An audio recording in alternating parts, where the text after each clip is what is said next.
আসসালামু আলাইকুম। প্রিয় দর্শক, আপনারা দীর্ঘক্ষণ ধরে আ অপেক্ষা করছেন। আমি দুঃখিত।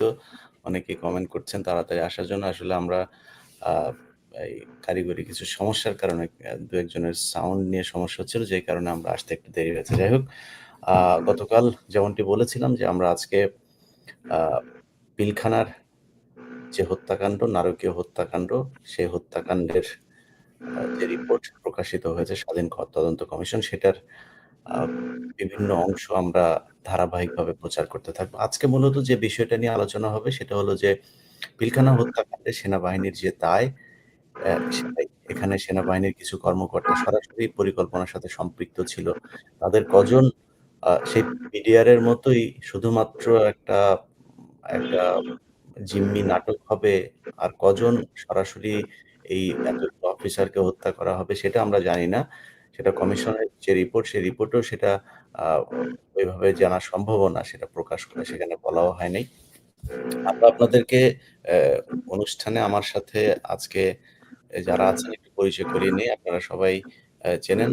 আ আমাদের ২ জনকে তো জানেনই, উনাদের আর পরিচয় করাইলাম না। আমাদের নতুন অতিথি যিনি আছেন, brigadier general ATM Ziaul Hasan. Ziaul Hasan ওই সময়ে আ জ আ পিলখানার হত্যাকাণ্ডের সময়টাতে তিনি ডিএমআই হিসেবে দায়িত্ব পালন করেছেন। Director military intelligence. সো তিনার কিছু দায় এখানে আছে। তিনি যেহেতু সেই জায়গাতে ছিলেন, তিনারা কি দায়িত্ব পালন করেছেন, দায়িত্ব পালনে কি ব্যর্থ হয়েছেন কিনা, বা সেখানে কাদের কারণে এত বড় একটা ঘটনা ঘটলো অথচ ঠেকানো গেল না কেন? এটা নিয়ে আমরা তার কাছে যাবো। আমরা শুরুতেই আ আ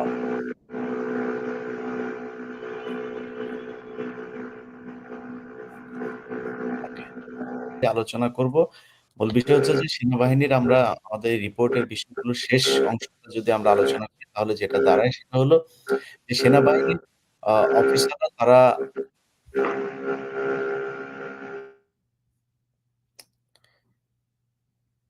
সেনাবাহিনীর অফিসাররা তারা বিভিন্ন নারীদের সাথে অপকর্ম করলেও সমস্যা না। সাবেক সেনাপ্রধান জেনারেল শফি, তার বিরুদ্ধে বাহিনীর ভেতরের অনেক সেনা কর্মকর্তাকে নানান ধরনের প্রলোভন ফাঁদে ফেলে তারপর ধর্ষণের অভিযোগ উঠেছে।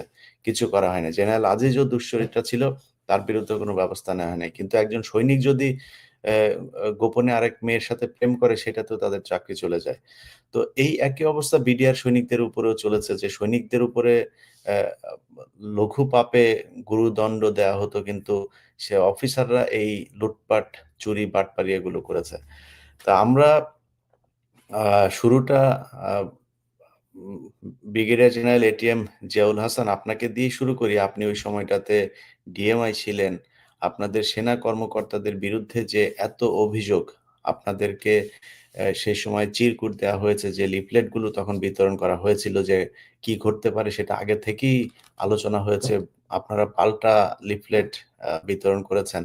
এই যে এতগুলো বিষয় ঘটলো, এই সেনা কর্মকর্তারা এত দুর্নীতিতে জড়িয়ে পড়ল, ডাল ভাত থেকে শুরু করে বিভিন্ন জায়গায়। এটা কি আপনারা সেনাবাহিনীর ঊর্ধ্বতনরা জানতেন না?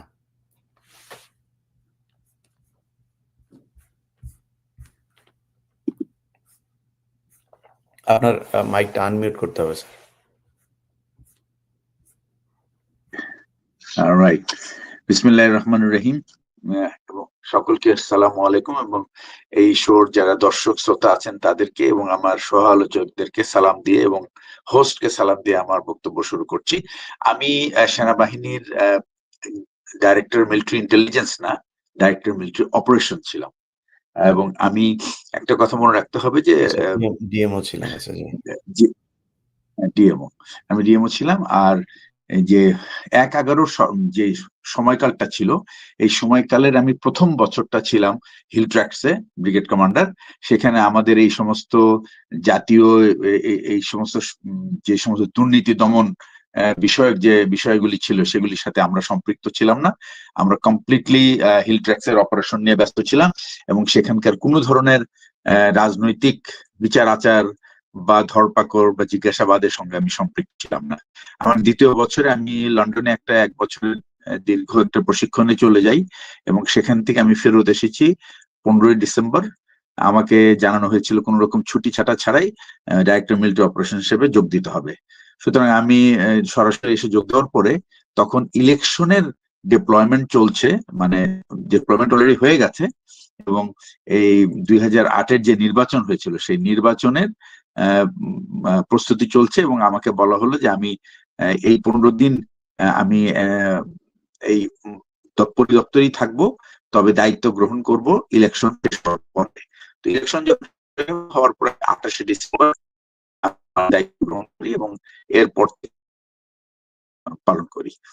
আপনি প্রশ্ন করলেন এই প্রশ্নগুলি, প্রথম কথা হচ্ছে যে বাহিনীর ভিতরে দায়িত্ব গ্রহণের পরে ডিআরের এই সমস্ত দুর্নীতি সংক্রান্ত কোন রকম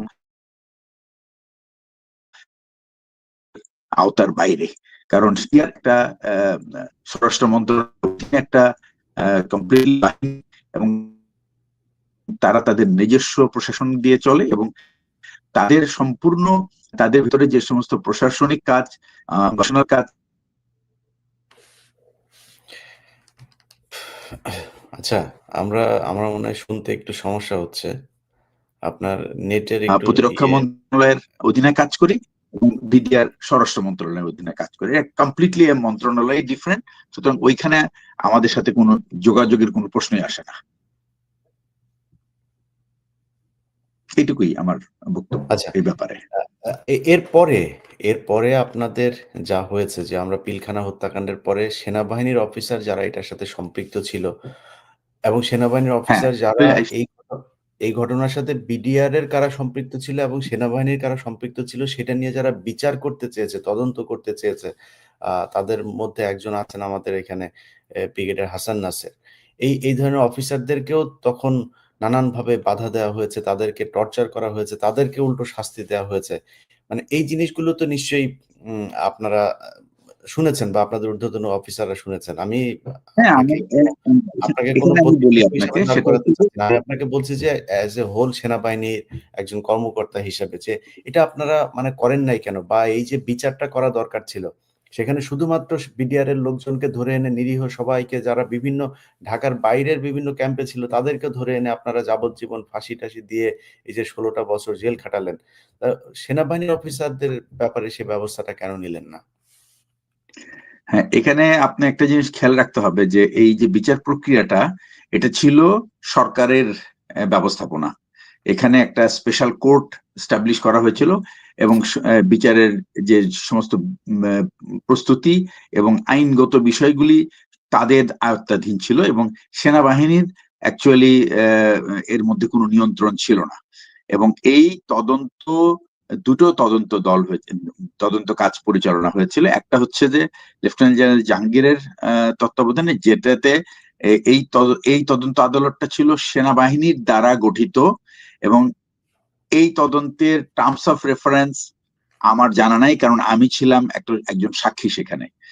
আমার যতটুকু আমি ধারণা করতে পারি, এটা আমার কমপ্লিটলি ধারণা যে এই ঘটনার কারণ এবং এর জন্য দায়ী কে এবং তাদের বিরুদ্ধে কি ব্যবস্থা গ্রহণ করা যায়, এটা ছিল হয়তোবা তাদের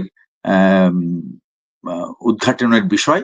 এবং সেনাবাহিনীর ব্যর্থতা নিয়ে বা কেন আমরা অভিযান পরিচালনা করতে পারলাম না, এবং এই ব্যাপারটা আমার মনে হয় না যে তাদের এই তদন্ত আদালতের টার্মস অফ রেফারেন্সের মধ্যে ছিল, বিকজ এইটা যখনই আলোচিত হবে তখনই সরকারের অনুমোদনের প্রশ্নটা কাছে চলে আসবে। আমি আপনাকে শুধু একটা জিনিস বলি, সেটা হচ্ছে যে এই ঘটনার প্রথম সেনা সদর জানতে পারে। প্রথম কথা হলো যে আমার দায়িত্বটা মিলিটারি অফিস ডাইরেক্টর অপারেশন হিসেবে আমি বাংলাদেশ সেনাবাহিনীর যে জাতীয় যে পরিকল্পনা, মহাপরিকল্পনা আছে, প্রতিরক্ষা পরিকল্পনা, সেটা প্রণয়ন এবং সেটাকে বিভিন্ন ডিভিশনে দেওয়া, অথবা সেনা প্রধানের পক্ষ থেকে এটাকে জারি করা এবং সেইভাবে সেনা মোতায়েন করা, এবং সেই অপারেশন ঠিক মতো পরিচালনা হচ্ছে কিনা তা মনিটর করা, এবং আমার কমান্ডকে অর্থাৎ সেনা প্রধানকে সিজিএস এর মাধ্যমে জানানো বা সরাসরি জানানো, এটাই আমার কাজ। এখন যখন এরকম একটা ইমার্জেন্সি হলো, যেখানে আমাদের প্রায় 132 জনের মতো অফিসার সেনা বিডিআর এর ভিতরে আটকা পড়েছে, এবং ওই মুহূর্তে অ্যাকচুয়ালি সংখ্যা বলা হয় নাই, কিন্তু পরে আমরা ক্যালকুলেশন করে দেখেছি, আমার ধারণা ছিল অ্যারাউন্ড 149, কিন্তু সত্যিকার অর্থে এটা ছিল 132। আচ্ছা, এখন আমাদের এই জায়গায় আমাদের ভূমিকাটা কি? 9:30 আমরা জানতে পারি যে বিডিআর এর সদর দপ্তরের ভেতরে কিছু উচ্ছৃঙ্খল সৈনিক বিডিআর মহাপরিচালকের দরবারে বিশৃঙ্খলা সৃষ্টি করেছে, এবং একজন অস্ত্রের মুখে মহাপরিচালককে জিম্মি করেছে। এটা কিন্তু মোটেই একটা স্বাভাবিক ঘটনা না, এবং এটা সেনাবাহিনীর ইতিহাসে অন্য কোথাও হয়েছে কিনা আমার অ্যাটলিস্ট 31 বছরের সার্ভিসে আমি শুনি নাই। আমি একটা বিদ্রোহর ব্যাপারে জানতাম, সেটা আনসারের, সেটা একটা অন্য ইস্যু ছিল। বাট এই যে সেনাবাহিনী, এই বিডিআর এর ভেতরের যে এই যে বুদবুদ আপনি যেটা বললেন, যে ডাল ভাত কর্মর যে কর্মসূচি ছিল সেটার দুর্নীতি, এটার জন্য কে দায়ী, এইটা কিন্তু কমপ্লিটলি বিডিআর এর একটা ইন্টারনাল ব্যাপার। এটা যদি জেনেও থাকে কেউ, সেটা সেনা সদর পর্যন্ত আসলেও এটা সেনাবাহিনী প্রধান বা পিএসওরা জেনে থাকতে পারে। আর জানবে কারা? গোয়েন্দা সংস্থাগুলি, যেমন ডিজিএফআই বা এনএসআই, তারা জানতে পারে। সেনাবাহিনীর ডাইরেক্টর মিলিটারি অপারেশনের he has got no role to even get into the nitty-gritties of this dal bhat কর্মসূচি. This is not our program. This is completely a national program. It was conducted by them, and এটার outcome, এটার anomalies, it is all this responsibility of the government, even not in the army headquarter. এই হলো actually ডাল ভাত কর্মসূচির ব্যাপার। কিন্তু 9:30 যখন বিডিআর এর সদস্যরা এরকম একটা উচ্ছৃঙ্খল পরিস্থিতি সৃষ্টি করলো, এবং বিডিআর এর মহাপরিচালক সেনাপ্রধানকে রিকোয়েস্ট করলো যে তাকে উদ্ধার করার জন্য, এবং সেই উদ্ধার করার রিকোয়েস্টের প্রেক্ষিতে সেনাপ্রধান যখন ঢাকা শহরের যে পদাতিক ব্রিগেডটা আছে, সেই ব্রিগেড কমান্ডারকে ডেকে যখন আদেশ দিল যে তুমি ইমিডিয়েটলি যাও, এবং সেখানে তার প্রাথমিক আদেশটা ছিল তুমি যাও এবং সেখানে দেখো কি হচ্ছে। তো আমি একজন মিলিটারি অফিসার হিসেবে যখন আমি এটাকে আদেশে লিখবো, আমি এই কথাটা লিখবো না, বিকজ আমি তাকে তার টাস্ক খুব স্পেসিফিক করে দেব, এটাই আমার কাজ। তো আমরা যেটা মানে পেশাগতভাবে যেভাবে দেই, আমরা এরকম সিচুয়েশনে যখন কোন বিশেষ অর্ডার দিতে হয় সময় কম থাকে, তখন আমাদের একটা ছক আছে, এবং সেই ছক অনুযায়ী তাকে একটা খুবই শর্ট পরিস্থিতি এবং তার টাস্ক এবং তার অধীনে কোন কোন সেনাদল তাকে দেওয়া হলো তাদের এই অভিযানটা সফল করানোর জন্য, এটাই আমার কাজ। এবং এদের মোবিলাইজেশন এবং যথাযথভাবে সেই 46 ব্রিগেডের কমান্ডারের হাতে পৌঁছানো, এটাই আমার মূল দায়িত্ব। এবং সেই সাথে তাকে সেই যানবাহন, গোলাবারুদ এবং সৈন্যদল দেওয়া, যেন তিনি তার মিশনটা খুব স্মুথ ভাবে পরিচালনা করে তার লক্ষ্য অর্জন করতে পারে। এবং সেই অনুযায়ী আমি যেটা করেছি সেটা হলো, আমরা রীতিমতো সাইমেলটেনিয়াস, আমরা বলি যে এক ধরনের, যে প্রত্যেকটা ইউনিটকে আমরা ওভার ফোনে আদেশটা শুনিয়ে দিয়েছি, ব্রিগেড কমান্ডারকে দেওয়া হয়েছে।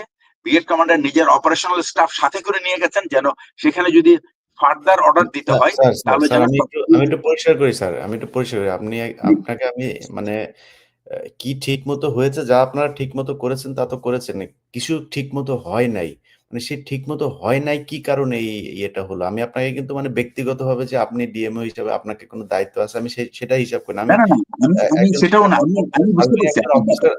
একজন অফিসার ছিলেন, সার্ভিং থাকা অবস্থায় একজন সৈনিকের উপরেও এটা বর্তায় যে এই ধরনের একটা ঘটনা ঘটলো, তাই না? দেশের ইতিহাসে সবচেয়ে ন্যাক্কারজনক একটা ঘটনা ঘটেছে। সেই জায়গা থেকে আমি বলছি যে আপনারা আপনার ঢাকার 46 ব্রিগেডকে পাঠিয়েছেন, এটাকে পাঠিয়েছেন, ওইটাকে পাঠিয়েছেন। মানে কি পাঠান নাই বা কি করেন নাই যে জন্য এই হামলাটা হলো? সেনাবাহিনীর ব্যর্থতাটা আসলে কি? না, হামলাটা তো অ্যাকচুয়ালি সেনাবাহিনীর উপরে হয়নি, এটা ঘটনাটা ঘটছে ভেতরে। এবং এইখানে যে কাজটা হয়েছে সেটা হচ্ছে যে সেনাবাহিনীকে যখন তার দায়িত্ব দেওয়া হয়েছে, সেনাবাহিনী এবং তার অবজেক্টিভের মধ্যে অন্য একটা কর্তৃপক্ষ এসে দাঁড়িয়েছে, এবং এটা হলো আনএক্সপেক্টেড। এটা আমরা তো টেলিভিশনে দেখার পরে বুঝতে পারলাম যে রাজনৈতিক নেতৃবৃন্দ ইনভলভ হয়েছেন উইদাউট কনসাল্টিং দি মিলিটারি অথরিটি। এটাই হলো মেইন কারণ। এবং এইখানে যে ফিল্ডে যে কমান্ডার ছিল, সে তার যে দায়িত্ব ছিল, তাকে যে দায়িত্ব দেওয়া হয়েছে সেটা সে ভুলে গিয়ে সে রাজনৈতিক নেতৃবৃন্দের কথা শোনা শুরু করেছে। তো আমি যদি মিলিটারি অফিসার হই, আমার প্রথম কথা হলো I will kick him out from my way. You have no business to stop my work. If you have any business, go and talk to my superior. আমি একটা ফিল্ড কমান্ডার হিসেবে আমি এইটুকুই বুঝি। সো মানে ফিল্ড কমান্ডার যে ছিল, যাকে আচ্ছা দায়িত্ব দেওয়া হয়েছিল, স্যার, তার আমি কাজ ছিল আমি ওই আমি আমি পলিটিক্যাল এবার লিডারদের সাথে আলাপ আলোচনা, তাকে ব্রিফিং না করে উনি বরং উনাকে পেছনে সরিয়ে দিয়ে উনার মিলিটারি যারা সাবঅর্ডিনেট ছিল তাদেরকে ব্রিফিং করে কাজ করার কথা ছিল। আচ্ছা, আমি দেখি আমাদের ব্রিগেডিয়ার জেনারেল হাসান নাসির স্যারের কাছ থেকে একটু সরাসরি জানতে পারি কিনা। স্যার, আপনাদের বাহিনীর অফিসাররা গম চুরি করে, গুঁড়া দুধ চুরি করে। যেই দরবার হলে আজকে যেই দরবার হলে আজকে এই ঘটনা, আমি রিপোর্টের কিছু, কিছু অংশে পড়লাম। ওগুলি পরবর্তীতে আমরা জানাবো। দরবার হলটা যে আপনারা মাঝে মধ্যে এটা করেন নাকি? ভাড়া দেন, তাই না? এই ভাড়াটা যে দেন, এইখানেও কোনো ধরনের কোনো টেন্ডার বা কাদেরকে লিজ দেয়া হবে এটা, এরকম কোনো ব্যক্তি না। ওইটা মেজর জেনারেল শাকিল তার পছন্দের একজনকে দিয়ে দিতেন। কোনো জবাবদিহিতা থাকতো না। হ্যাঁ, তার ব্যাচমেট। সো তাকে দিয়ে দিতেন, সেখানে কোনো জবাবদিহিতা থাকতো না। মানে এই যে সেনাবাহিনীর এত বড় একজন অফিসার, পিলখানার মতো এরকম একটা জায়গার মধ্যে তারা একদম ক্যান্টনমেন্টের পাশে বসে এই ধরনের দুর্নীতি করছে। সারা দেশে বিডিআর এর যে সৈনিকদের মধ্যে যত ধরনের এই যে ক্ষোভগুলো তৈরি হয়েছে, তাদের উপরে যে নির্যাতনগুলো হয়েছে, এই ঘটনাগুলো ঘটলো। মানে এইটার কি সেনাবাহিনীর মানে কেন্দ্রীয় কোনো কন্ট্রোল ছিল না বা কোনো দায়িত্ব ছিল না এগুলোর ব্যাপারে খোঁজ খবর রাখা?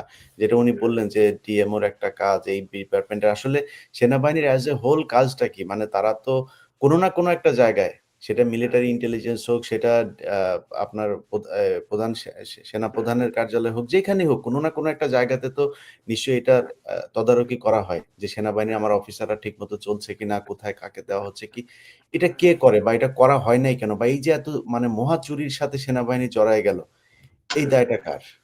না স্যার, এটা আই তো আই হ্যাভ এ পয়েন্ট যে এই জাস্ট মিস্টার, আমি ইলিয়াস ভাই, আমি আপনাকে একটা বলি, প্লিজ আপনার ডোন্ট আপনার ইউজ কাছে দিস আসতেছি। ওয়ার্ড। আর আপনার কাছে আসতেছি না, না, আবার।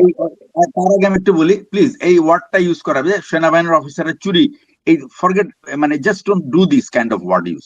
I just don't. তো আ মানে অশিক্ষিত মানুষ আমরা অনিয়মরে চুরিই বলি। আমাদের সমাজে চুরিই বলে। এটা চুরি। আপনি আপনার মতো সুন্দরভাবে ভাষায় বলেন। যেহেতু ডিওএইচএস এ থাকেন, আপনারা অন্য ভাষায় বলেন, কোনো সমস্যা নাই। আপনারা যেটা করবেন সেটাই হালাল।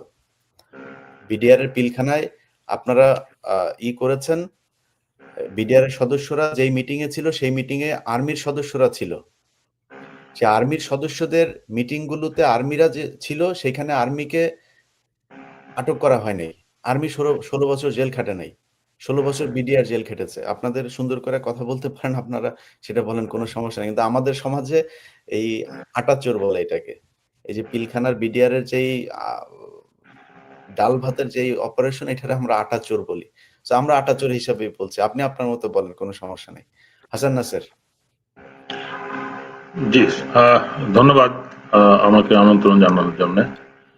আমি এখানে এই ডাল ভাত সম্পর্কে যেহেতু একটু ভিতরের তথ্য জানা আছে, সেজন্য আমি কিছু তথ্য রিপোর্টের পরিপ্রেক্ষিতে, এই কর্নেল কামালকে যে দায়িত্বটা দেওয়া হয়, হু ইজ কর্নেল কামাল, ওর যদি কার্যক্রমগুলো আমরা বিবেচনা করি, তাহলে আমি মনে করি এটাই ছিল এই বিডিআর হত্যাকাণ্ডের পটভূমি।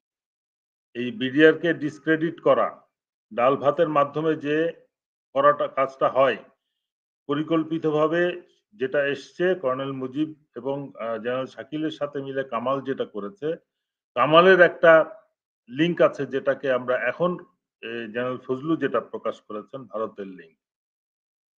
কামাল কিন্তু একজন established agent of that group. তো সেই হিসেবে সে যদি এই ডাল ভাতের কার্যক্রম পরিচালনা করে থাকে এবং সে যদি এই যে ৩৫৪ কোটি টাকার ডিলে যদি সে থেকে থাকে, আমার ধারণা এইখানে যে অনিয়মগুলো হয়েছে সেও করেছে, সেও বেনিফিটেড হয়েছে এবং সে বিডিআর ডিজি এবং কর্নেল মুজিবকে যদি এ ব্যাপারে কোনো বেনিফিট দিয়ে থাকে, এটা পার্ট অফ দি প্ল্যান। এবং এটা তারাও যদি ট্র্যাপে পা দিয়ে থাকে, এটা বুঝতে হবে যে এটা দে লস দি মানে দে গট ট্র্যাপড। এবং সেই পরিপ্রেক্ষিতে আমি বলব যে এই ডাল ভাতের এই কার্যক্রম অনিয়মটা এস্টাবলিশড। বাট এই তথ্যগুলা প্রথম কমিশন যখন হয়, আমি যেটাতে সদস্য ছিলাম, এই তথ্যগুলা মোটেও আমাদেরকে দেওয়া হয় নাই। কামাল এসেও খুব সিম্পল একটা ওই যে ঠিক মামুন খালেদ বা এই জিয়ার যে স্টেটমেন্ট ওই কমিশনে ছিল, মানে দেখেছি, করেছি, খেয়েছি টাইপ স্টেটমেন্ট তারা দিয়ে চলে গেছে, and nobody asked a question। ওইটা লিপিবদ্ধ করে ছেড়ে দেওয়া হয়েছে। বিকজ উদ্দেশ্য ছিল যে পটভূমি, কারণ এবং সুপারিশ, এই তিনটা, যেটা ব্রিগেডিয়ার জিয়া ঠিক মতো বলতে পারে নাই। মূল ওই কমিশনের কাজ ছিল এটা। তো সেই হিসেবে ওই কাজটাই তারা করেছে। এইখানে আমি এই জন্য বলতেছি যে আপনি যেটা বলছেন এটা কারেক্ট, এবং এটাতে পরিকল্পনার একটা অংশ বিডিআর কে ডিসক্রেডিট করা হবে ডাল ভাত দিয়ে, এবং সে কামাল এটার মূল আর্কিটেক্ট, এবং তাকে দিয়ে যে এজেন্সির সাথে তার যোগাযোগ সেটা করছে। কামালের আরো অনেক ইতিহাস আছে যেটা এই মুহূর্তে বলার হয়তো প্রয়োজন নাই, আরো অপকর্ম। যেটা ওনার ধারাবাহিকতায় যদি আমরা আসি, যে বিডিআর এর শুধু তো ডাল ভাত না, ডাল ভাত ছাড়াও ধরেন দরবার হল, এই যে দরবার হলটা যে আপনার ভাড়া দেওয়ার বিষয়টা এখানে উঠে এসছে। আরো বেশ কিছু বিষয় আছে, আমি যেমন আসলে ইলিয়াস ভাই, আমি এই মিলিটারি ইন বিজনেস যখন প্রথম বিএমটিএফ আর্মি নেয়, সেটাই কিন্তু ইনিশিয়েশন বলতে পারেন। তার আগে সেনা কল্যাণ সংস্থা ছিল, খুব ছোট আকারে ইউনিট লেভেলে ক্যান্টিন চলতো, ছোটখাটো ইনস্টিটিউশন চলতো, একটা হয়তো ক্লাব চলতো, এই পর্যায়ে ছিল। That was the initiation. এটাও কিন্তু পার্ট আর্মিকে করাপ্ট করা। আর্মিকে করাপ্ট করার প্ল্যান হচ্ছে এই বিভিন্ন কর্পোরেট বিজনেসের মধ্যে আর্মিকে ঢোকানো, এবং তারপরে আত্মীয়দের ফেভার করা, আত্মীয় মানে বন্ধু বান্ধবদের ফেভার করা, এবং ইট বিকাম এ প্র্যাকটিস। আর্মিতে এটা এখন যেহেতু huge number of business enterprise আছে, এবং এইটার থেকেই মনে হয় এই ডিপিএম, এইখান থেকে আইডিয়া হয়তো হাসিনা নিয়েছে, ডিপিএম, ডাইরেক্ট পারচেজ মেথড। এইটাতে মাধ্যমে মানে আমি ডাইরেক্টলি কাউকে ডেকে তার সাথে ডিল করতে পারি। এই ইয়েতে এই ধারণার আলোকেই কিন্তু এই দরবার হল আমার বন্ধুকে ডেকে দিয়ে দিলাম, আকরাম হোসেন মুর্শিদি আমার কোর্সমেট, তাকে ডেকে কাজ দিয়ে দিলাম।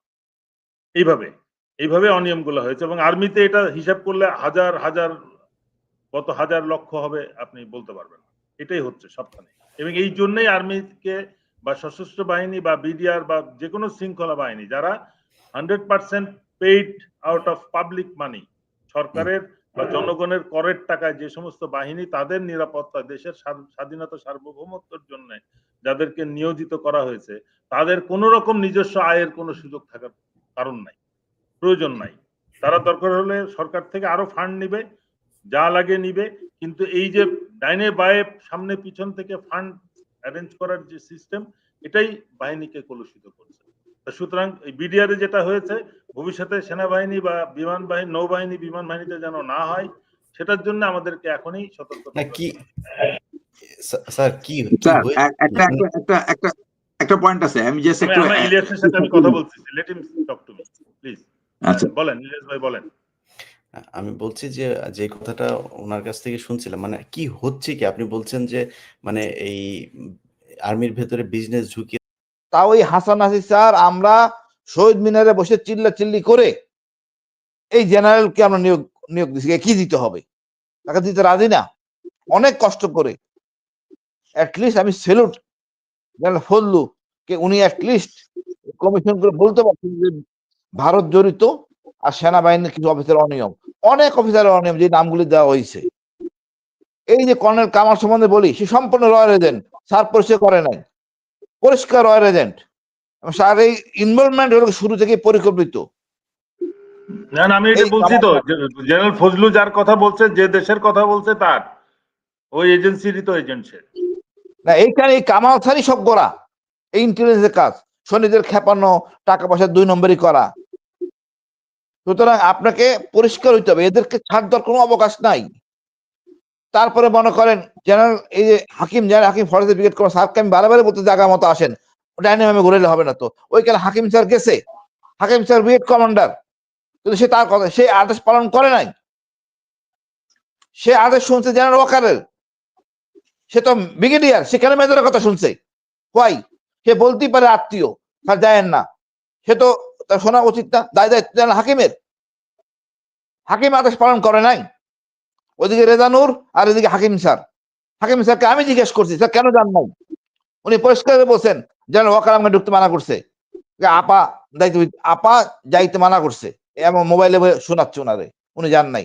উনি নতজানু অফিসার, উনি ব্রিগেড কমান্ডার, উনি ছিল ক্যাপ্টেন হওয়া, উনি মেজরের কথা শুনছেন, দেয়ার ভাই দেশ বিপদে। আমরা এগুলি গ্রহণযোগ্য না। আপনি যে ব্রিগেডিয়ার দায়িত্ব নিছেন, আপনি ডিএম আদেশ দিচ্ছে, আপনি ঢুকবেন ভিতরে, নিরীহ অনেক লোক বিডিআর আছে। আমি বলছি, আমি জেলখানা গেছিলাম ভাই, আমার পরিষ্কার বলছে সেলিম, স্যার আমাদের মারা কোনো কথা ছিল না, এটা হওয়ার উচিত ছিল না। এই দেখেন স্যার গাড়িটা, খয়েরি রঙের গাড়িটা, পিক আপ, এখানে দিয়ে মারা হয়েছে। কই, এটা আমার বলতে হবে কেন? এই অফিসাররা ছিল, জেনারেল মাইনুলকে ধরা উচিত, অ্যারেস্ট করা উচিত। উনি তো এর পর পরে গেছেন, তাকে অ্যারেস্ট করে লইতো, কিন্তু সরকার চায় নাই, মিডিয়া চায় নাই, তদন্ত কর্মকর্তারা চায় নাই, মুখ বন্ধ করো, মারো, এই জিনিসটা না বাইর হোক। বাট আমরা মিলিটারি অফিসার কি করছি? যারা কথা বলছে তাকে অ্যারেস্ট করছি। সুতরাং এই জিনিসগুলো দায়িত্ব সবার। আমাদের ডিএমআই ছিলেন ওই ভদ্রলোক, পরের দিনই মানে আউট হয়ে গেছেন রিসেন্টলি।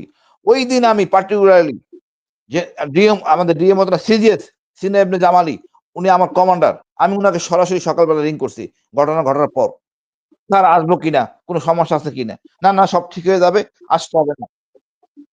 এখন কথা হলো ভাই, দায়িত্ব পালন করবেন না, আবার এই অনিয়ম করবেন কেন?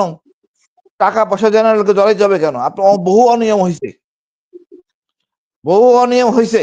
আমরা আমাদের পরিবারদেরকে ঢুকাই, কলেজ ইউনিভার্সিটি ঢুকাই অনৈতিকভাবে টাকা নেওয়ার জন্য। এটা মানবো না আমি।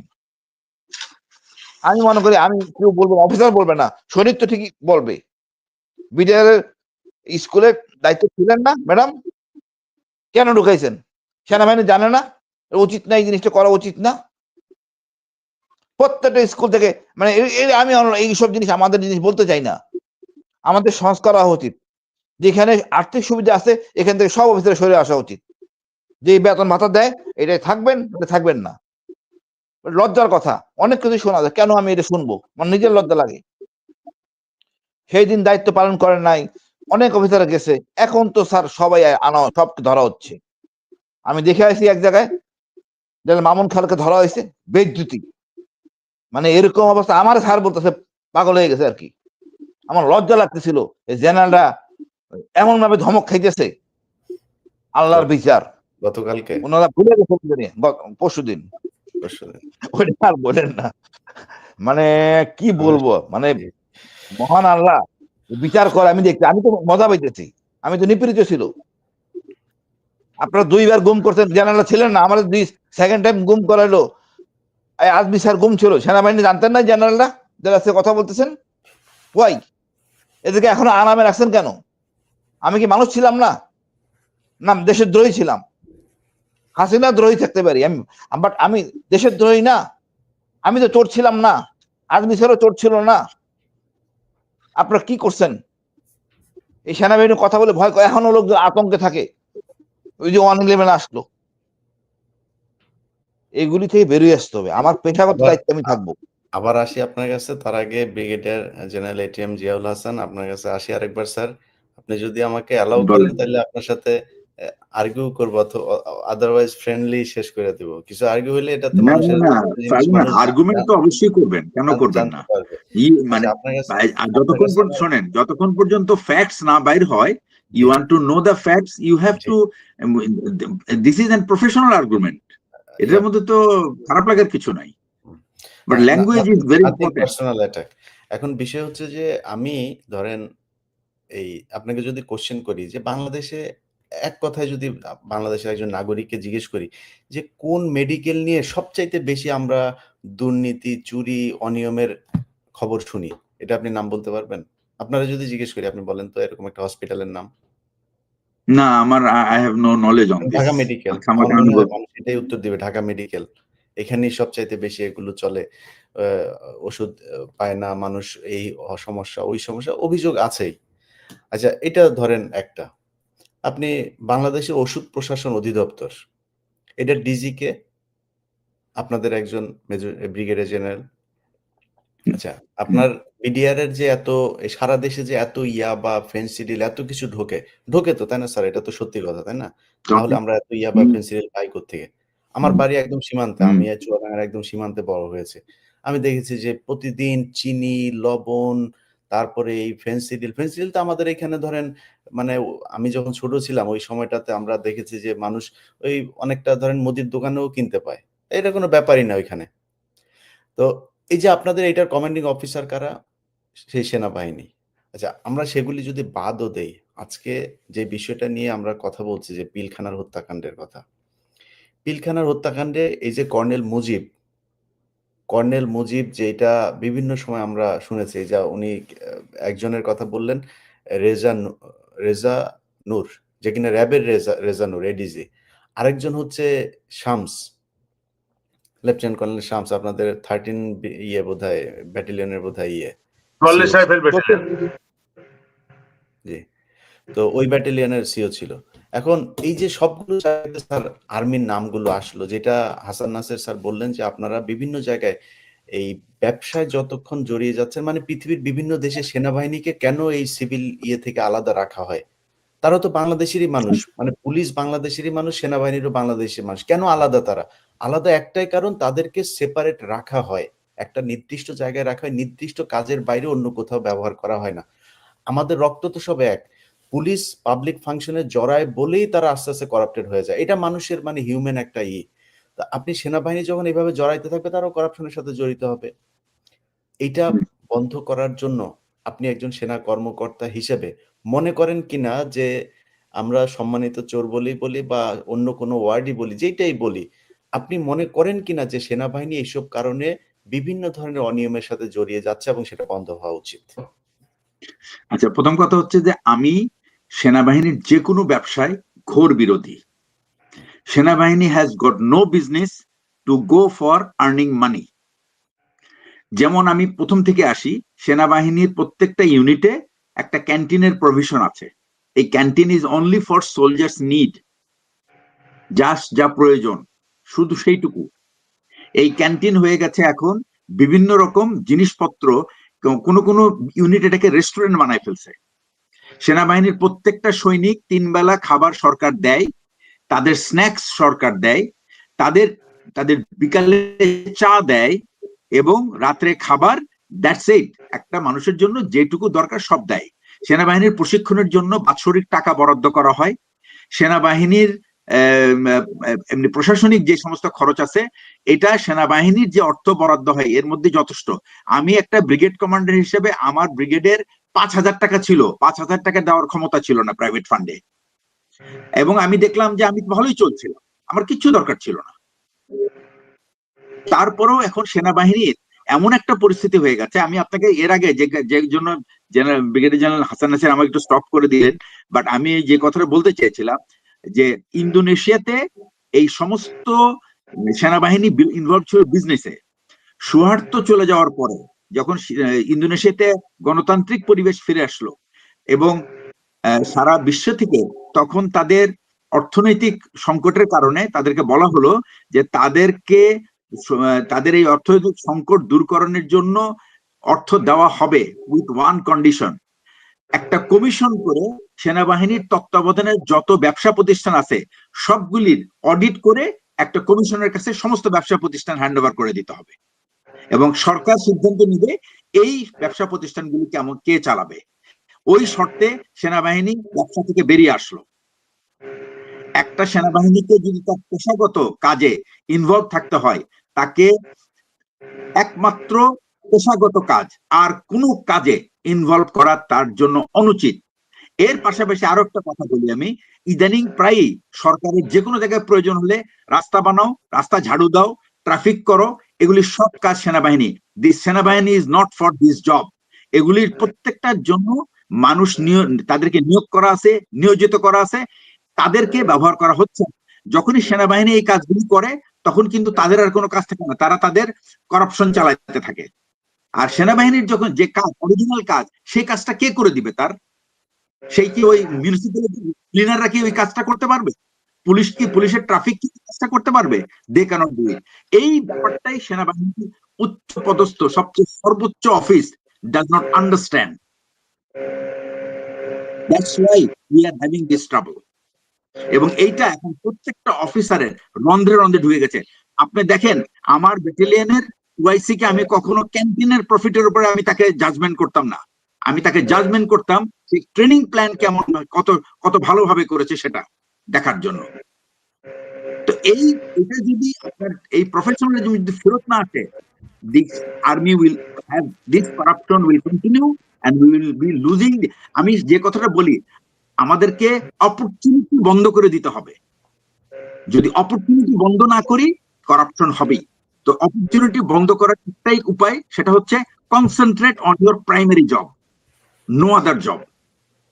এখন স্যার আমাদের কোনো অপরচুনিটি বন্ধ করার পক্ষে যারা আপনাদের মতো খুবই স্বচ্ছ অফিসার আছেন, যারা আসলে সেনাবাহিনীর মানে ভালো চান, সেনাবাহিনী মাথা উঁচু করে থাকুক এরকম চান, আপনাদের অফিসারদের তো দিন দিন আপনি নিজেও তো এখন অবহেলিত অবস্থাতেই আছেন। আপনাদেরকে খুব গুরুত্বপূর্ণ জায়গাগুলোতে বিভিন্ন সময় কিছুটা কর্নার করে রাখা হয়। আমাদেরকে তো সহ্য করতে পারবে না, আমাদেরকে সহ্য করতে পারবে না। হাসান নাসের স্যার পিএনজি হয়ে আছেন, আমি জানি না আপনি পিএনজি হয়েছেন কিনা। এই যে আমিও পিএনজি হাফ পিএনজি। সো এই যে আপনারা এগুলো করার কথা বলার কারণে আপনারা কর্নার, তার মানে যারা এই করাপশন করবে তারাই এখন সেনাবাহিনীর মূল নেতৃত্বে। এখন আমরা তো তাহলে তাদেরকে করাপ্টেড বলবোই। সেই ক্ষেত্রে সেনাবাহিনী আমি আপনাকে একটা কথা বলি, আপনাকে একটা ছোট্ট কথা বলি। বিএমটিএফ এর যে এখন কমান্ড্যান্ট আছে, আই মেট হিম বছর খানেক আগে, এবং তার কথা হলো, স্যার এইখানে যা হচ্ছে this is not my job actually. আমি জানি না স্যার এই প্রতিষ্ঠানটা কেন এইভাবে রাখা হয়েছে। না ঠিক আছে, এখন আপনার কথার প্রেক্ষিতে আমি প্রশ্ন করি, সেটা হচ্ছে যে আমরা চোর বলার ক্ষেত্রে আমাদের কর্নেল হাসিনুর স্যারের কাছ থেকে আমরা একটা সুন্দর শব্দ পেয়েছি, সম্মানিত চোর।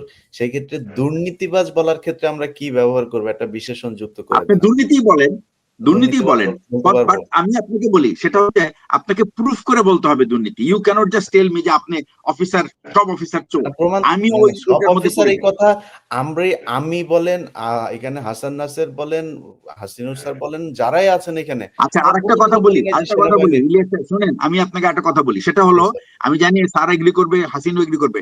আমরা আমাদের গ্যারিসনে আমরা যখন ইয়াং ছিলাম, লেফটেন্যান্ট ক্যাপ্টেন, যদি শুনতাম যে কেউ মিসঅ্যাপ্রোপ্রিয়েশন বা চুরি বা ঘুষের কারণে তার বিরুদ্ধে শৃঙ্খলাজনিত ব্যবস্থা নেওয়া হয়েছে, ওই অফিসারটা থাকতো সেগ্রিগেটেড, সে একটা আইসোলেটেড মানুষ, কেউ তার সাথে কথা বলতো না। আমরা সামাজিক ভাবে তাকে বয়কট করতাম। That was the spirit of the army at that time. G sir, আমি আশা করি হাসিন এবং স্যার দুজনে এগ্রি করবেন। আমি দেখেছি, আমি নিজে চোখে দেখেছি যশোরে 84, 83, 82, 83, 84-তে যে অফিসাররা এরকম ডিসিপ্লিন কেস অথবা সাজা হয়ে ফেরত আসছে, তারা এটা গ্যারিসনে এটা একটা খবর, এবং মানুষ একজনই বা দুইজন 100-150 অফিসারের মধ্যে, এবং সে একটা আলাদা মানুষ, তার সাথে কেউ কথা বলে না, সামাজিক ভাবে বয়কট করা হয়। কিন্তু আজকে আপনি যান, আপনি এই পরিস্থিতি দেখবেন। জি, ব্রিগেডিয়ার হাসান নাসের। জিয়া যেটা বলছে, ব্রিগেডিয়ার জিয়া যেটা বলছে এটা সঠিক, বাট এটা তো এখন কেউ শুনতে বা বিশ্বাস করতে রাজি না। বর্তমান প্রেক্ষিতে সিচুয়েশনটা ঠিক রিভার্স হয়ে গেছে। এখন যারা ভালো মানুষ তারা চুপচাপ ঘরের কোনায় থাকে, তারা একেবারে চুপ হয়ে গেছে, কোনো কথা বলার সুযোগ পায় না। যে যত বেশি দুর্নীতিবাদ, যত বেশি অপকর্ম করছে, তার তত বুক ফুলিয়ে সে হাঁটে এবং তত বেশি সাহস এবং ইয়েটা দেখায়, মানে ক্ষমতা সে প্রদর্শন করে, এবং তাকে সেনাবাহিনীতে সবাই উচ্চ পদে অধিষ্ঠিত হইতে দেখে। তো এই কালচারটা শুরু হয়েছে কিন্তু ওইখান থেকে।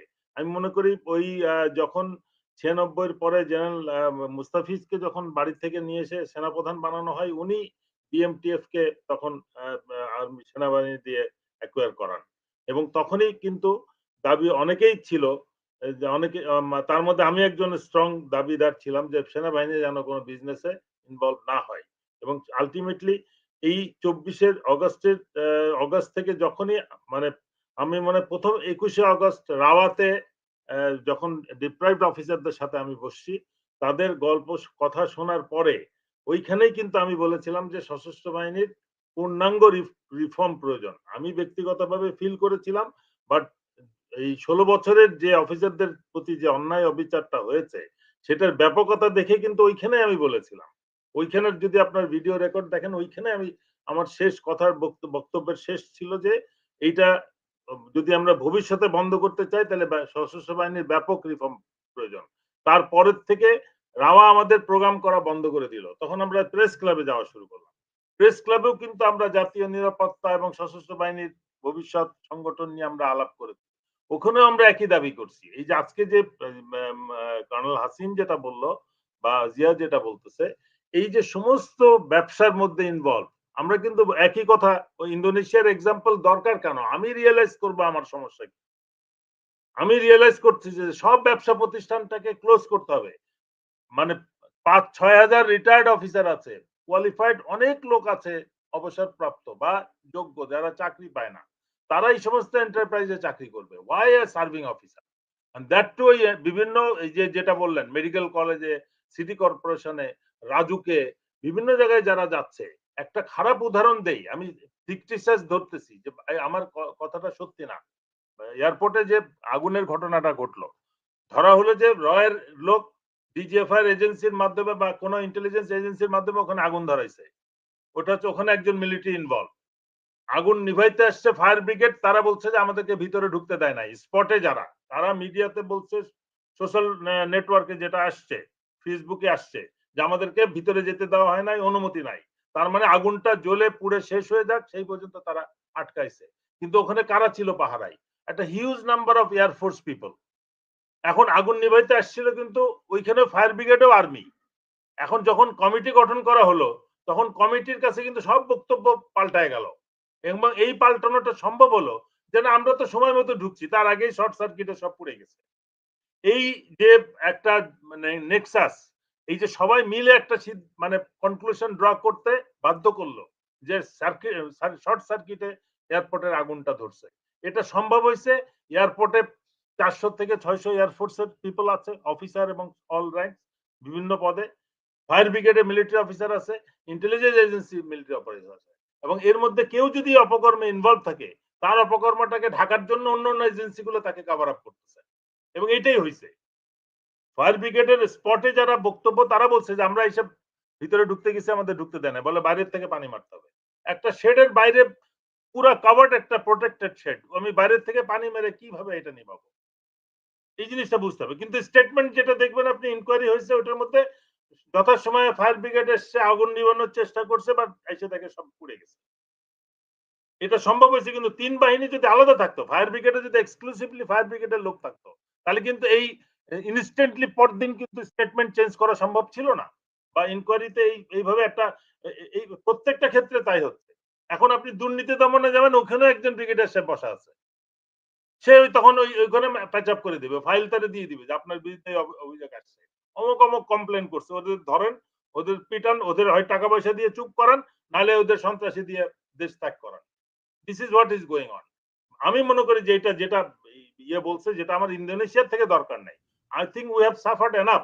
বাংলাদেশের মানুষ অনেক সাফার করছে, আর আর সাফার করার কোনো সুযোগ নেই। এরপরে আর দেশ থাকবে না যদি আমরা নিজেদেরকে নিজেরা সংশোধন না করি। তো সুতরাং সমস্ত রকম, আমি আর্মিতে যত খুশি গলফ খেলবো, কিন্তু আমার গলফ ক্লাবে গলফ কোর্সের মধ্যে কোনো ডিপ্লোমেট আসবে না। সে স্পয়নেজ অ্যাক্টিভিটি করতেছে, সে আমার অফিসারদেরকে হান্ট করতেছে। আমার গলফ কোর্সের স্পন্সর বিজনেসম্যান করবে কেন? যখনই একটা বিজনেসম্যানের 1000 কোটি টাকার ট্যাক্স ফাঁকি ধরা হয়, কাস্টমস ধরবে, পরদিন সে একটা আর্মি গলফ ক্লাবে এসে একটা বিরাট একটা টুর্নামেন্ট অর্গানাইজ করে দিবে এবং তার আর এনবিআর আর তার কাছে আসবে না। এগুলো কিন্তু আমরা চাকরি থেকে দেখে আসতেছি। এবং এইটাই কিন্তু আস্তে আস্তে আস্তে আস্তে সেনাবাহিনীকে ব্যাপক একটা, সশস্ত্র বাহিনীকে ব্যাপক একটা দুর্নীতি, এবং কিভাবে আমরা বলতেছি যে আজকে একটা দেশের ইন্টেলিজেন্স বাহিনীর 5 জন প্রধান জেনারেল চলে গেছে শত্রু দেশে। এর থেকে লজ্জাস্কর জিনিস আর কি আছে? প্রধানমন্ত্রী চলে গেছে, অল মিনিস্টার লজ্জার বিষয় না স্যার, লজ্জাটা না, মানে এটা আমরা আমার এখন জন্য ফিল বিশাল করতেছি বিশাল না যে হুমকি কেন স্যার। গেল। এটা বিরাট হুমকি স্যার, এটা খালি লজ্জার বিষয় না। হুমকি তো আমি বলতেছি যে এটা কেন গেল, কারণ হচ্ছে যে ওই সমস্ত সবাই দেখবেন গলফ ক্লাবের মেম্বারেরা, এবং ওইখান থেকে তার প্রথম লিঙ্কটা স্পাইনেসটা ওখান থেকে শুরু হয়, করাপশনটা ওখান থেকে শুরু হয়। এই জিনিসগুলো আমাদেরকে রিয়েলাইজ করতে হবে যে কোত্থেকে এগুলো ঢুকতেছে, কারা এগুলো করতেছে। এবং আমাদের এটা আমি আমার যেখানে যেখানে আছে এই যে যেটা বললো কমিশন দিয়ে কমিশন গঠন, এটা আমরা কিন্তু প্রথম থেকে দাবি করে আসতেছি। প্রেস ক্লাবে একাধিক আমরা প্রেস কনফারেন্স করেছি, যেটার মধ্যে দাবি ছিল সশস্ত্র বাহিনীর ব্যাপক সংস্কার করতে হবে।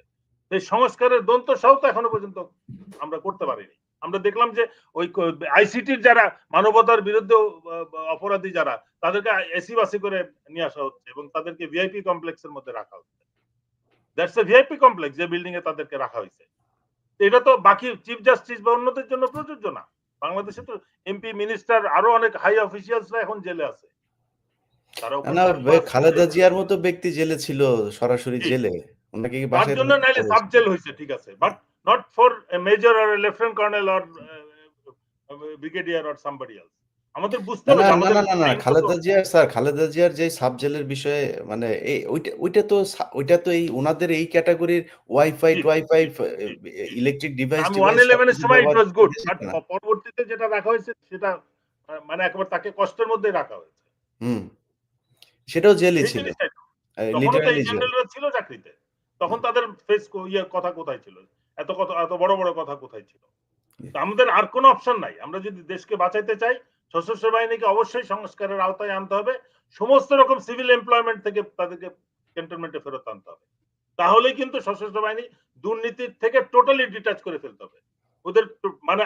এবং ওই বাকি আবার এটাও খেয়াল রাখতে হবে, ডিওএইচএস সশস্ত্র বাহিনীর জন্য, এখন পিওএইচএস আছে, আনসার বাহিনীরও হাউজিং সোসাইটি আছে, অন্য সবাই এটারে বানাই ফেলছে। মানে সশস্ত্র বাহিনী যে ড্রেস পরে পুলিশও পরে, আনসারও পরে, ওই সিকিউরিটি গার্ডরাও একই ড্রেস পরে। আমাকে সশস্ত্র বাহিনীকে টোটালি একটা এক্সক্লুসিভ ফোর্স হিসেবে স্পেশাল প্রিভিলেজ দিয়ে ক্যান্টনমেন্টের মধ্যে আটকান, সব প্রবলেম সলভ হয়ে যাবে, তাদের কোনো বাইরে থাকার প্রয়োজন নাই। এই ধরনের বিডিআর এর ঘটনা নাইলে কিন্তু আবার ভবিষ্যতে করবে, সেটা কোন গ্যারিসনে, কোন ইয়েতে, থানায়, কোন পোস্টে, নোবডি নোজ। না স্যার, আপনি বিডিআর এর সমস্যাটা কি সমাধান করে গিয়েছে? বিডিআর এর পোশাক পরিবর্তন করা হলো। আরে পোশাক তো সেনাবাহিনীর পোশাক পরিবর্তন করতে হবে, ওই অফিসারদের পোশাক পরিবর্তন করতে হবে, বিডিআর এর পোশাক কেন পরিবর্তন? আমি আপনাকে একটা কথা বলেছি, is there a recommendation that BDR must get back its rank again, মানে নেম अगेन? হ্যাঁ অবশ্যই 100%। কোনো ইয়ে না, বিডিআর নামটা ফেরত আনতে হবে, পোশাক ফেরত আনতে হবে। কেননা তাদের অপকর্মকে ঢাকার জন্য পোশাক এবং নাম পাল্টানো হয়েছে, এবং সেটার দাবিদার কে সেটাও আমি কমিশনে স্পেসিফিক্যালি বলছি। সেই দায় যদি স্যার বিডিআর যদি সেই দায়ে নাম পরিবর্তন হয়, তাহলে আর্মিরও নাম পরিবর্তন করতে হবে, কারণ বিডিআর এর সব সদস্য তো জড়িত ছিল না। আর্মির সব সদস্য জড়িত না। আর্মির মতো পাল্টে যাওয়া উচিত। স্যার একটু আমি বলি, ইলিয়াস ভাই, আপনার কাছে যাবার আগে আমার একটু আপনার এই সূচনাটা দিয়ে দিতে দেই। সেটা হচ্ছে যে আমরা আলোচনার শেষের দিকে চলে এসেছি। যে বিষয়টা নিয়ে আমরা আলোচনা করতে এসেছি, মূল ঘটনা তো বিডিআর হত্যাকাণ্ড। সেই হত্যাকাণ্ডে স্যার দুইটা পক্ষ, একটা সেনাবাহিনীর পক্ষ জড়িত ছিল, বিডিআর এর পক্ষ একটা জড়িত ছিল। কিন্তু বিডিআর এর পক্ষটা যে জড়িত ছিল, আপনি নিজে জেলে ছিলেন, আপনি দীর্ঘ সময় বিডিআর এই সদস্যদের সাথে কথা বলেছেন, তাদের সবকিছু আপনারা শুনেছেন। যে তাদেরকে বলা হয়েছিল সেদিন দরবার হলে ডিজিকে জিম্মি করা হবে, সবার পকেটে চাকু রাখতে বলা হয়েছিল, যদি সেনাবাহিনীর অফিসাররা যদি তাদের সাথে জোরাজুরি করতে, চাকু দিয়ে তাদেরকে ভয় দেখানো হবে, সর্বোচ্চ এতটুকু। আর্মস আসবে, আর্মস যে পরবর্তীতে যে এই যে ক্যাপ্টেন রিয়াজ, উনি তো ক্যাপ্টেন ছিল তো তখন, যে কিনা ওই যে মেজর রিয়াজ, যিনি কিনা ওই আপনার অস্ত্রাগারের ইয়েতে গেল, কোয়ার্টার গার্ডের ডিউটি অফিসার, তাকে চেঞ্জ করা হয়েছে। হি ওয়াজ নট দি, জি, মানে সাডেনলি তাকে করা হলো, খুবই পরিকল্পিতভাবে তাকে দেওয়া হয়েছে। তারপরে এই ব্যক্তিকে বলা হয়েছে যে তোমরা অস্ত্র নিয়ে যাও। কিন্তু বিডিআর এর এরা তো এতদিন ধরে যে বৈঠকগুলো চলছিল, সেখানে বিডিআর জানে না যে এখানে অস্ত্র নিয়ে আসা হবে, এইভাবে অফিসার কিলিং করা হবে। সো তাদেরকে স্যার এই এতদিন ধরে জেলে রাখলেন, তাদেরকে তো এখন ছাড়া উচিত। তাদেরকে ছাড়া, যে কজন এখন পর্যন্ত জেলখানায় আছে তাদেরকে ছাড়া, এবং সেনাবাহিনীর যারা, আমি বিডিআর এর সবাইকে ছাড়তে হবে আমি সেটা বলছি না। আমি মনে করি বিডিআর এর যারা এখন আছেন ভেতরে তারা কেউই দোষী না। যারা দোষী তাদেরকে হাসিনা হয় মেরে ফেলেছে, অথবা ভারতে পাঠিয়ে দিয়েছে, বিভিন্ন জায়গায় মানে সুন্দরভাবে তাদেরকে বাঁচার সুযোগ করে দিয়েছে। সো তাদেরকে ছাড়তে হবে। সেনাবাহিনীর যে অফিসাররা এর সাথে এই কমিশনের রিপোর্টে যাদের নাম এসেছে, অতি সত্বর তাদেরকে গ্রেপ্তার করা হোক। এটা স্যার আপনি চান কিনা কর্নেল হাসিনার? বিসমিল্লাহির রহিম। ভাই কোনো ছাড় নাই এই ব্যাপারে।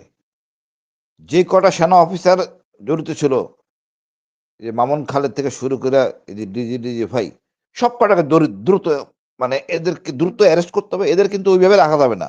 গাড়ি পাঠায় আনেন, আবার সমন দেন, নো। এত কষ্ট করে রাখার বিচার করা যাবে না। স্টেডিয়ামের মধ্যে ঢুকাইতে হবে সব কটারে। স্টেডিয়ামের মধ্যে রাইখে একসাথে বিচার শুরু করতে হবে। বিচার 15 দিনের মধ্যে শেষ করা সম্ভব। অন্যায়ভাবে আপনি লোকজনকে মুখ বন্ধ করে ফেলবেন, রাখবেন না। আপনি জানেন এই অফিসাররা জড়িত। এতদিন কেউ কোনো কথা বলে নাই। আমরা তো বলতাম এরা জড়িত, এরা জড়িত। আপনি দেখেন, আমি ওই জেলখানায় ছিলাম, সেলিম যার কথা নাম বললাম, কাম 1 by 1 যে ছেলেটা বলছে, ও আমার দেখাইছে ও নিজেও গুলি খাইছে, রিকোয়েস্ট করা গুলি হাতে, এবং ডকুমেন্ট আছে, সেই ডকুমেন্ট আমার দেখাইছে। আমি কারো ইয়া চাই না, বাট কথা হলো জিনিসটা বুঝতে হবে। এই যে আমাদের তাপস যে জড়িত, আমাদের জেনারেল সাহেবরা জানতেন না? আমাদের জেনারেল মইনু জানতেন না? তারপর কেন আমাদের অফিসার উপরে অন্যায় করা হইলো? এর জন্য দায়ী মবিন এবং এরা কেউ, এরা এতটা অনৈতিক অফিসার, এরা এদের জিব্বে এত বড় হয়ে গেছে যে বিবেক হার মানছে। আর এই সব কিছু দোষ চাপাই দিলাম বিডিআর উপরে, সৈনিকদের উপরে। নো, এটা এদের তো অফিসারদের নিতে হবে। এখন কথা হলো যেটা হয়েছে আর করতে দেওয়া যাবে না। আমরা এখনো ডিজিএফআই সংস্কার করি নাই। ডিজিএফআই পলিটিক্যাল গভর্নমেন্টের অধীনে থাকবে না, এনএসআই থাকবে না। এই স্বজনপ্রীতি ডিজিএফআই সশস্ত্র বাহিনীর হয় সেনাপ্রধানের অধীনে অথবা চিফ অফ জয়েন্ট স্টাফ যেটাই বানান তার অধীনে থাকবে। এইটাকে ব্যবহার করে পুরো দেশটাকে জিম্মি করা হয়, এটা করতে দেওয়া যাবে না। তার আসল কাজ করতে পারে নাই। এই যে ডিজিএফআই ব্যর্থতা, তার পানিশমেন্ট তো এমনিই হওয়ার কথা। কোনো কিছু করতে পারে নাই, সে করতে দেয় নাই বা কোনো জানে না, সে কোনো কাজ জানে না, কোনো তত্ত্ব, সকল অপকরণ হয়ে যাওয়ার পর সে আসে, তুই রাখে লাভ কি? সুতরাং এর জন্য নতুন তাকে চার্টার অফ রিলিজ করতে হবে, জনগণ যেন তাকে দেখে ভয় না পায়। আমি যেরকম মুসাদ সামনে একটু চিন্তা করি, মুসাদ আচ্ছা আমাদের ডিজিএফআই নিয়ে যেন অন্য দেশের লোকরা এমনটা চিন্তা করে। আমরা যদি মানে আমাদের ডিজিএফআই দিকে আমরা ভয় পাই, আতঙ্কে থাকি। আতঙ্ক থাকার কথা কার? Same to এনআইসিআই। এত গোয়েন্দা রাখেন, আমি জানি না ওই, আমি দুঃখ লাগে, এত রিসোর্স আমাদের বাঙালি, কিন্তু আমরা এদেরকে অন্য কাজে ব্যবহার করি। আমাদের আসলে মূল সমস্যা হল রাজনীতিবিদ। আমরা ভালো রাজনীতিবিদ চাই। এতে যদি জামাত আসে, জামাত আসবে। ওই চোখে চোখ রেখে যে কথা বলতে পারবে ভারতের সাথে, সেই আসবে, অন্য কোনো লোক না। অন্য কোনো বাটপার চাই না আমরা। 54 বছর দেখছি আমরা। আমরা দেশের জন্য জীবন দিতে প্রস্তুত। মূলত ভারত আমাদের শত্রু, তার জন্য। কিন্তু আমাদের রাজনীতিবিদরা ভারত প্রেমে আসক্ত। এই রাজনীতিবিদ আমার দরকার নাই। এই শহীদ জিয়া সময়টুক ছাড়া বাকি সবটাই ছিল গড়বড়ে। মইনুল আহমেদ সমস্যা হয়েছে স্যার, ধরেন ওই যে বললাম যে যখন ব্যক্তি স্বার্থ চলে আসবে, ধরেন আমি ভারতের হয়ে কাজ, এই যে কর্নেল মুজিব, আমি যতটুকু জানি, আপনারা আমাকে কারেকশন করেন ভুল করলে, কর্নেল মুজিব এই পুরো ঘটনাটা জানতো। কর্নেল মুজিব এইটা জানতো যে জেনারেল শাকিলকে মেরে ফেলা হবে, কিন্তু তাকে যে মেরে ফেলা হবে সেটা সে জানতো না। কিন্তু আর্মিরা তো তাদের উইটনেস রাখবে না। মুজিবকেও মারা হয়েছে। সো এই যে আর্মিরা ব্যক্তি যেই স্বার্থের জন্য তারা এই দেশের যে বড় ক্ষতি করছে, এবং তাদের ভেতরে যদি লোভ এবং নারী, হানি ট্র্যাপ, মানি ট্র্যাপ এইসবে যদি তারা পড়ে, সেক্ষেত্রে আমার এই দেশ করবে না। Brigadier general ATM Ziaul Hasan sir যে কথাটা বলেছেন স্যার, যে আমরা সেনাবাহিনীর সবার বিরুদ্ধে কখনোই কথা বলবো না। অবশ্যই আমরা কখনো বলিও না। প্রতিটা প্রোগ্রামের ভেতরেই আমরা কোনো না কোনো জায়গায় বলে থাকি যে এই সেনাবাহিনী আমাদের সার্বভৌমত্বের প্রতীক। এই সেনাবাহিনী যদি দুর্বল হয়ে যায় তাহলে এই দেশ টেকবে না। এই সেনাবাহিনীকে ঠিক হইতে হবে, আমরা সেটাই চাই স্যার। আপনার সাথে আজকে যদি তর্ক করতে চাইতাম, অনেক তর্ক করা যাইত। সবচাইতে বড় তর্ক যেটা করা যায় স্যার, যে আপনি সেনাবাহিনী, আপনার সেনাবাহিনীর ক্যান্টনমেন্টের ভেতরে আপনার সেনাবাহিনীকে গুম করা হয়েছে। সেই সেনাবাহিনীর অনেককে তো পাওয়াও যায় নাই। সেনাবাহিনীর অনেকে দেশ ছাড়তে বাধ্য হয়েছে। যেই তাপস এই হত্যাকাণ্ডের সাথে জড়িত, সেই তাপসের উপরে গ্রেনেড হামলার আরেক নাটক সাজিয়ে সেনাবাহিনীর ৫ জন কমান্ডোকে আপনারা বাংলাদেশ থেকে বের করে দিয়েছেন। আজ পর্যন্ত না, সে এগুলি অফিসারদের তো শোনেন, এগুলি কিন্তু সব তদন্তে আসছে, এই কমিশন বের করেছে, এবং এটা যে রিকমেন্ডেশন করেছে আমি মনে করি এটা একটা খুবই ভালো কাজ হয়েছে। এবং আমি কখনোই ওই ৫ জন অফিসার, আমি তাদেরকে খুব কাছে থেকে দেখছি, আমি তাদের সাথে আমার personal before they were involve, এই ৫টা অফিসারই ছিল ইন্ট্রোগেশন টিমে, এবং তারা মানে খুব দ্রুত তথ্য বের করতে পারত এবং বের করে এই যে তাদের যে এই যে কর্মস্পৃহা এবং তাদের যে তৎপরতা, এটাই তাদের জন্য কাল হয়ে গেছে এবং এটাই তাদেরকে আলটিমেটলি টার্গেটে পরিণত করছে। অথচ এই অফিসার গুলি কিন্তু দিন রাত পরিশ্রম করে কিন্তু তারা সত্যিকার তথ্য বের করে ফেলছিল এবং তারা বের করে ফেলেছিল যে কোন কোন পলিটিশিয়ানসরা এর মধ্যে ইনভলভ ছিল। এবং আমি মনে করি যে এখন প্রথম ইমিডিয়েটলি যে কাজটা করা উচিত, এটা এখন দেশবাসীর কাছে পরিষ্কার এবং সমস্ত সশস্ত্র বাহিনীর সমস্ত সদস্যের কাছে পরিষ্কার, আওয়ামী লীগ নামে যে রাজনৈতিক দল, এটা হলো সশস্ত্র বাহিনীর শত্রু। একটা রাজনৈতিক দল যদি একটা দেশের সার্বভৌমত্বের প্রতীকের প্রতি শত্রুতা থাকে, সেই দল কখনো রাজনীতি করার অধিকার রাখে না। এটাই হওয়া উচিত আমাদের প্রথম দাবি। আমি মনে করি সমস্ত তিনজন যে কর্মরত বাহিনী প্রধান আছে, তারা তাদের বিবেকের কাছে প্রশ্ন করুক যে আওয়ামী লীগ যদি এই কাজ করে থাকে, তাহলে তাদের সম্মিলিত দাবি সরকার প্রধানের কাছে যাওয়া উচিত যে ইমিডিয়েটলি অর্ডিন্যান্স জারি করে এটা বন্ধ করেন এই দলকে। আর আমি মনে করি অবসরপ্রাপ্ত যারা আছে, আমরা সবাই একত্রিত ভাবে আদালতের দ্বারস্থ হয় এবং তাকে আইনগতভাবে সারা জীবনের জন্য, নাজিরা যদি সারা পৃথিবীতে নিষিদ্ধ হয়ে থাকে, আওয়ামী লীগ যে কাজ করেছে কোনো অংশে নাজিরের থেকে কম না।